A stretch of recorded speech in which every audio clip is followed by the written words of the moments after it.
So hey guys, welcome back to my another blog. তো আশা করছি তোমরা সবাই খুবই ভালো আছো। আবার নতুন ভিডিও নিয়ে চলে এসেছি তোমাদের জন্য। তো এটা হচ্ছে ডেলি রুটিন এর ডে 17। তো আজকের ব্লগটা একটু ক্রেজি হবে, কারণ এখন যাচ্ছি আমরা ল্যাঙামারা। ওইখানে শুনেছি রাস্তায় জল উঠে গেছে একদম, আর সেখানে রাস্তার যে কাজ হচ্ছিল, মানে সাইডে যে রাস্তার কাজ হচ্ছিল, তো এগুলো সব ভাঙা হয়েছিল ওই পোলটা। তো ওই পোলটা ভেঙে গেছে আর রাস্তায় একদমই জল উঠে গেছে। তো ওইটাই দেখতে যাবো।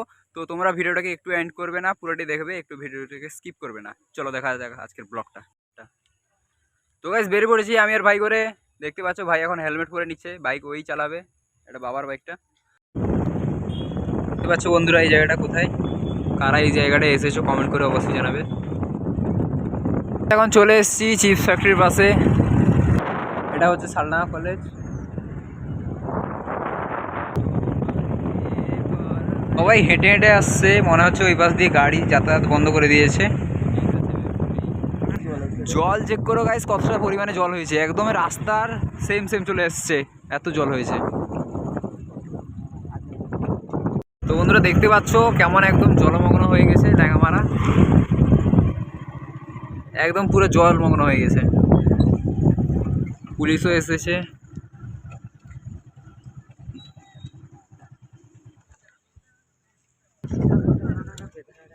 আয় আয়।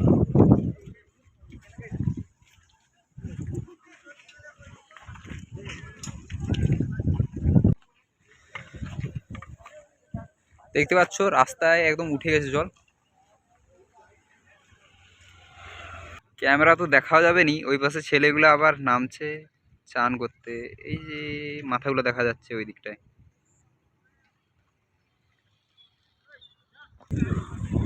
ওই পাশের দিকে যাওয়া যাবে নি, তার জন্য বাঁশ টাস ঘিরে দিয়েছে। আরে একটু আগে তাহলে বাসটা পেরোলো কোন পাশ দিয়ে পেরোচ্ছে?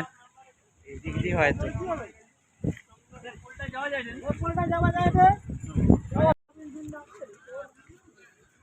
একদম রাস্তার গায়ে গায়ে পুরো জল দাঁড়িয়ে গেছে, এত পরিমাণে জল হয়েছে।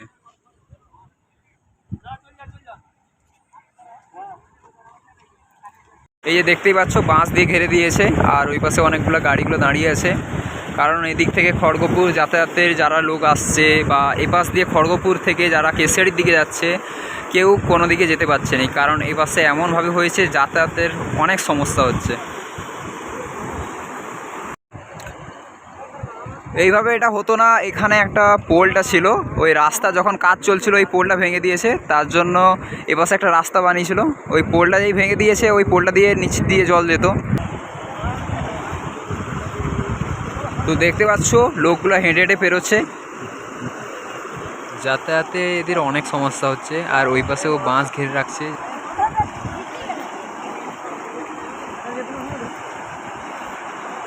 এটাই কেশিয়াড়ি থেকে খড়গপুর যাতায়াতের এটা মেন রোড ছিল।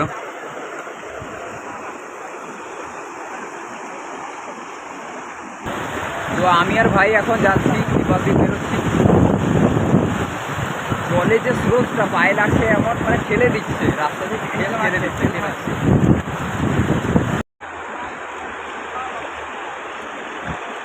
এই জলের স্রোতটা দেখ, জলের স্রোতটা।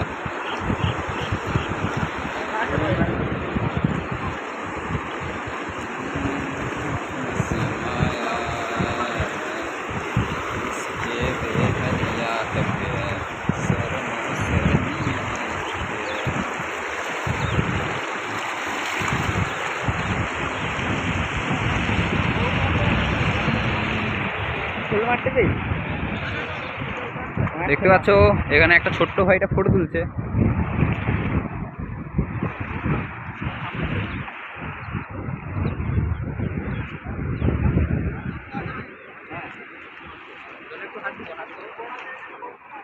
এরা কিছু একটা দেখতে পেয়েছে, তুলবে মনে হচ্ছে।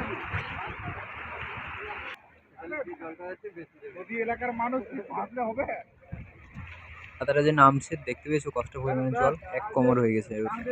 একটা কেবল তার পড়েছে, ওইটাই তুলতে নামছে।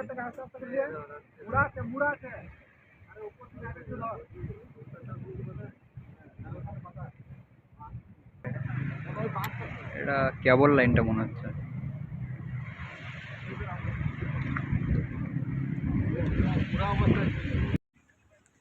এরা যেতে পারছে না, দাঁড়িয়ে আছে, যাতায়াত একদম বন্ধ হয়ে গেছে।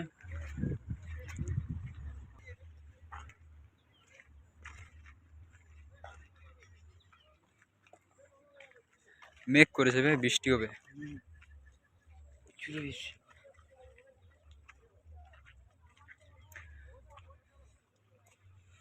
তো এখন আমরা যাচ্ছি, ওই কাকুগুলা ওইদিকে মাছ ধরছে, ওইটাই দেখতে যাচ্ছি।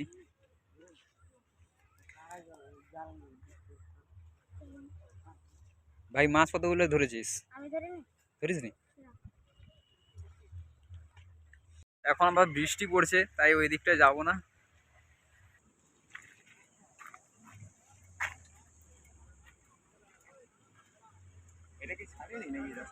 না এখন বন্ধ আছে এই পাশে, ওই পাশ দিয়ে ঘুরে চলে যেতে পারো। শাকসোল দিয়ে বেরোবে রাস্তাটা।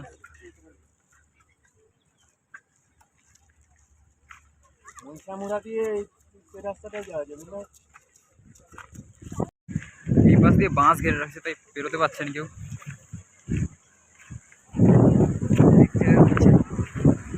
বেশি কিন্তু জল নেই, বাইক নিয়ে পেরোনো যাবে, কিন্তু পুলিশগুলো বেরোতে দিচ্ছেন, কোথায় কি হয়ে যাবে তাই বেরোতে দিচ্ছেন। ওই বাচ্চাটাকে দেখো আবার হেঁটে হেঁটে আসছে, বাচ্চাটাকে দেখ নিয়ে চলে আসছে, ছোট বাচ্চাটাকে।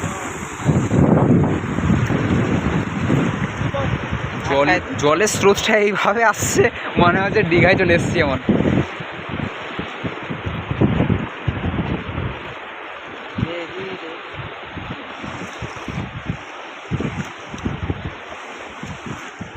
বৃষ্টিও শুরু হয়ে গেছে, তাই এইখানে আর দাঁড়াচ্ছি না, চলে যাচ্ছি এখন বাড়ি, মানে আমাদের কেশিয়াড়ি। এখানে বৃষ্টিও ভিজা যাবে নি, ছাতাও নিয়ে আসেনি তো ভাই গাড়িটা নিয়ে আসছে। গাইস দেখতে পেলে কেমন পরিমাণে জল এই পাশে বেড়ে গেছে ল্যাঙ্গামারায়, একদম জলমগ্ন হয়ে গেছে এলাকা। তো কেশিয়াড়ি থেকে যারা খড়গপুর যাচ্ছ, ওই হাতিগাড়িয়া থেকে রুটটা হয়ে সাকসোল হয়ে ল্যাঙ্গামারার দিক থেকে চলে যাবে বা খাজরার দিক থেকে চলে যাবে। তো গাইস ভিডিওটা এখানে স্টপ করছি, কারণ এখন বৃষ্টি পড়ছে, মাথা একদম ভিজে গেছে। তো আমরা ছাতাও নিয়ে আসিনি, বাইকে করে আসছিলাম। তো ভিডিওটা এইখানে স্টপ করছি, আবার দেখা হবে নেক্সট ব্লগে। তো কেমন লাগলো ভিডিওটা অবশ্যই কমেন্ট করে জানাবে, আর ভালো লাগলে একটা লাইক করে দেবে। তো দেখা হচ্ছে আবার নেক্সট ব্লগে, বাই।